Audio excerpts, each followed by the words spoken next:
Good morning, students. This is part 3 of the chapter Types of Economies. In this video, we are going to learn about socialistic economy. Socialistic economy is also known as planned economy. इसको और क्या बोला जाता है बेटा? Planned economy. Socialistic economic system is defined as an economic system in which the means of productions are owned by the entire society and operated by the public authority according to the general economic plan for the benefit of the entire community. इन्होंने क्या कहा? Socialistic economic system वो economic system है where the means of productions are owned by the government. मतलब यहाँ पे सिर्फ government ही सब कुछ ऑपरेट करती है और that he they will do all the things in a planned manner and for the benefit of the society. Government जो भी करती है वो एक प्लान्ड तरीके से करती है और सोसाइटी के बेनिफिट के लिए करती है.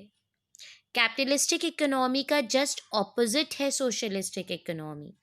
सोशलिस्टिक इकोनॉमी में प्राइवेट प्रॉपर्टी एंड इनहेरिटेंस नहीं होता है बेटा. यहाँ पे everything is owned by the government. China, Cuba, and Vietnam are the countries where socialistic economy exists. ये मैंने एग्जाम्पल्स बताए हैं आपको कहाँ कहाँ पे सोशलिस्टिक इकोनॉमी है. नेक्स्ट है main features of socialistic economy. First one is social property. In socialism, all means of productions are owned by the community, that is government, and no individual can hold private property beyond certain limit. Therefore, it is government who utilizes these resources in the interest of social welfare. तो यहाँ पे क्या है बेटा? Social property बोल रहे हैं. Social property मतलब everything is owned by the government. Individuals जो भी होल्ड करते हैं बहुत सारे लिमिट में होल्ड कर सकते हैं. ठीक है. They are not allowed to hold too many assets.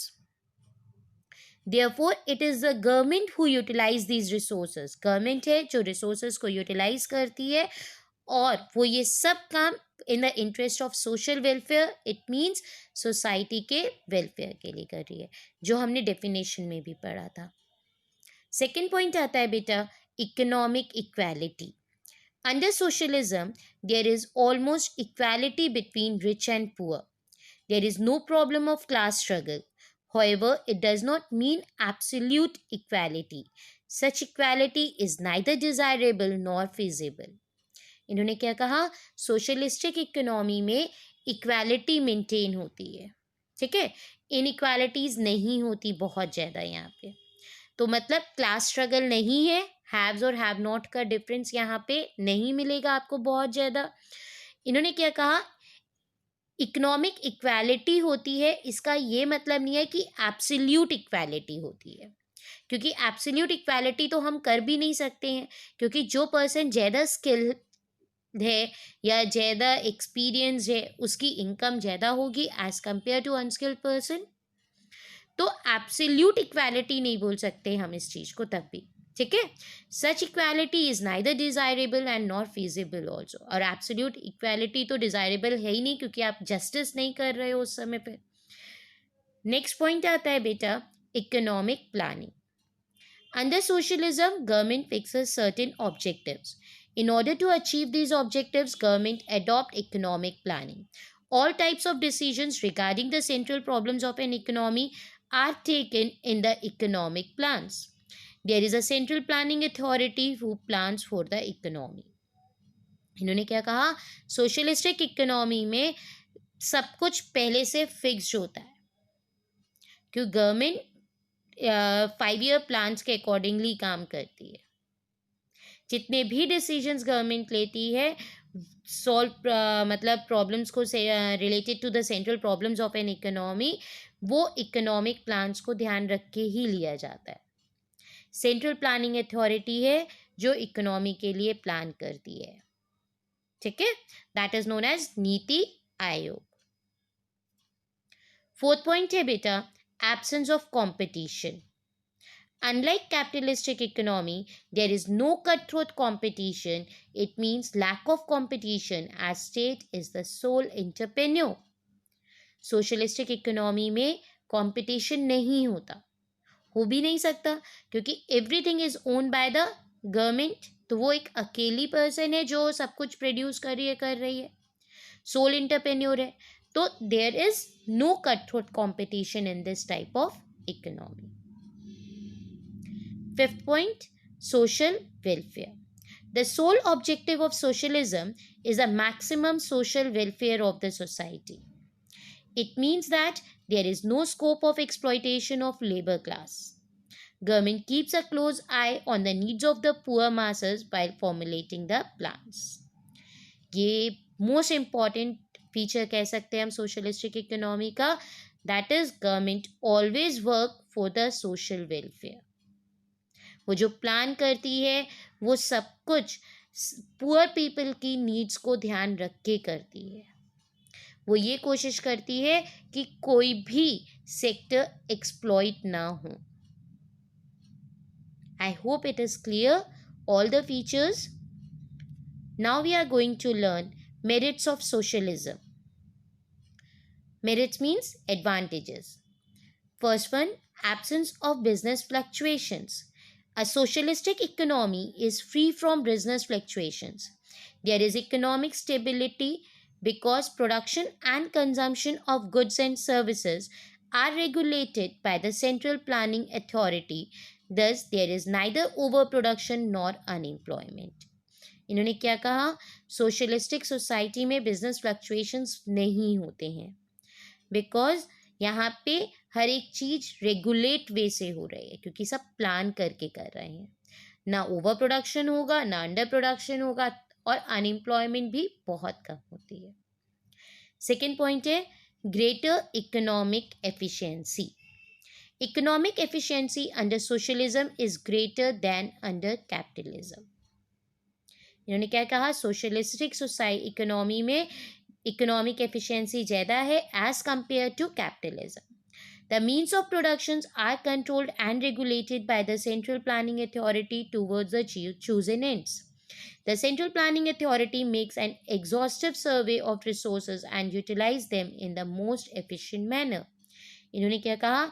यहाँ पे हर एक चीज़ गवर्नमेंट के हाथ में है और प्लान वे से करती है। तो सिर्फ सेंट्रल प्लानिंग अथॉरिटी है, वो सर्वे करती है क्या क्या रिसोर्सेज हैं और उन रिसोर्सेज को कैसे यूटिलाइज कर सकते हैं। तो यहाँ पे जो रिसोर्सेज यूटिलाइज होते हैं, इन्होंने कहा मोस्ट एफिशिएंट वे से होते हैं as compare to capitalism. Third point है बेटा absence of monopolistic practices. Another advantage of socialism is that it is free from monopolistic practices to be found in capitalistic society. Since under socialism all means of productions are owned by the state, both competition and monopoly are eliminated. यहाँ पे इन्होंने कहा socialistic society में monopolistic practice नहीं होती है जो capitalistic society में होती है, कि एक प्राइवेट इंडिविजुअल्स हैं जो अपने हाथ में ही सब कुछ रख रहे हैं और जैसे लोगों को एक्सप्लॉइट कर रहे हैं।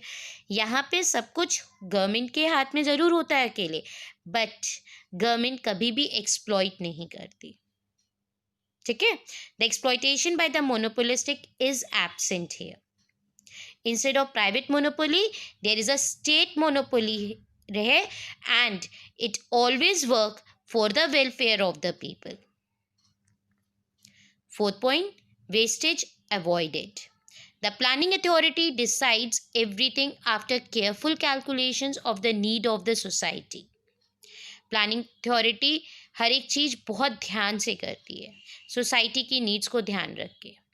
Production is done under the control of the state, so there is no scope for wastage of resources. इसलिए रिसोर्सेज के वेस्ट का स्कोप कम हो जाता है यहाँ पे, क्योंकि वो ट्रांसपोर्टेशन, एडवर्टाइजमेंट्स, कंपटीशन में जो रिसोर्सेज हैं वो अब यूज़ वहाँ नहीं होके आप प्रोडक्ट को बनाने में कर रहे हो, लोगों की नीड्स को फुलफिल करने के लिए कर रहे हो.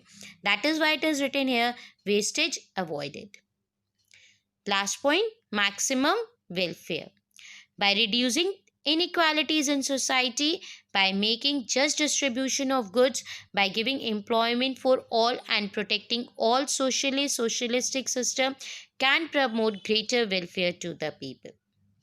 इन्होंने क्या कहा, socialistic economy maximum welfare provide करती है लोगों को by providing them a goods provide करके लो रेट्स पे, लोगों को एम्प्लॉयमेंट प्रोवाइड करके, इवन सोशली भी उसको सिक्योर करती है चीज़ों से, और लोगों का वेलफेयर इन सब चीज़ों से इंक्रीज होता है. तो these are the advantages of socialistic economy.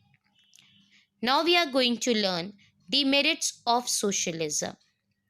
First point is loss of consumer sovereignty. There is a loss of consumer sovereignty in a socialistic economy. Consumers do not have the freedom to buy whatever commodities they want. They can consume only those commodities which are available in department stores. Often the quantities which they can buy are fixed by the state. इन्होंने क्या कहा, socialistic economy के भी disadvantage हैं. पहला disadvantage है बेटा loss of consumer sovereignty. यहाँ पे कंज्यूमर की फ्रीडम ख़त्म हो जाती है. वो अपनी वटेवर कॉमोडिटीज़ दे वांट वो उसको नहीं बाय कर पाता. जो गवर्नमेंट बना रही है उसी को ही उसको ख़रीदना है, जो अवेलेबल है डिपार्टमेंट स्टोर में गवर्नमेंट के.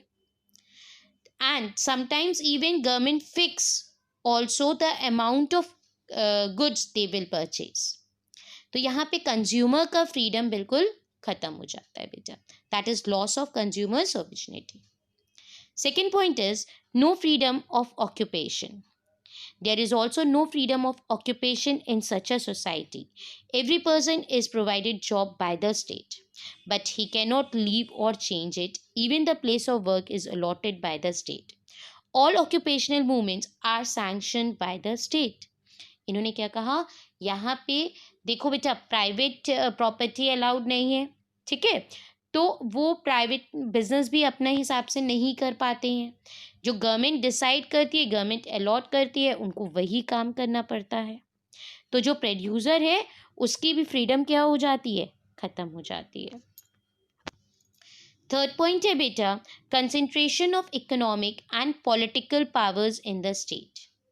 इन a socialistic economy all economic and political powers get concentrated in the state. जितनी भी इकोनॉमिक और पॉलिटिकल पावर्स हैं वो उन्हीं लोग के हाथ में है. इसकी वजह से स्टेट ऑटोक्रेटिक हो जाती है. It means it will make undue interference in the daily life of the people. This will create dissatisfaction among the peoples because the people will not like all these things too much. Fourth one, reduction of overall productivity. In socialism, government servants and bureaucrats manage the economic affairs. People are more interested in their salaries rather than their productivity. It reduces the overall productivity in the economy. इन्होंने क्या कहा, government servants को बेटा उनको पता होता है, they know that they will get the salary, उनको सैलरी मिलेगी, तो they are more interested in the salaries rather than to see whether the productivity is going on और नॉट. इट मीन्स यहाँ पे ओवरऑल प्रोडक्टिविटी पे बहुत focus नहीं हो पाता, क्योंकि यहाँ पे डायरेक्ट मोटिव नहीं है अर्निंग का. उनकी तो सैलरीज मिल रही हैं, उनको उनकी अर्निंग ही वही है, तो जितना ज़्यादा प्रोडक्शन करेंगे उतनी ज़्यादा सैलरी होगी, ऐसा कुछ नहीं होता. फॉर दिस रीज़न प्रोडक्टिविटी भी क्या हो जाती है, रिड्यूस हो जाती है. लास्ट पॉइंट बेटा डीमेरिट्स का, lack of initiative on the part of the people. Under socialism, people are not offered incentives for greater work efficiency and enterprises. Socialism में लोगों को एक्स्ट्रा बेनिफिट्स नहीं प्रोवाइड करे जाते हैं उनकी एफिशिएंसी के रिलेटेड, उनके वर्क के related. They only receive the fix salaries bye the government. तो उनको मोटिवेट करने के लिए कोई भी चीज़ यहाँ नहीं होती. I hope all these points are clear to you all. Thank you students.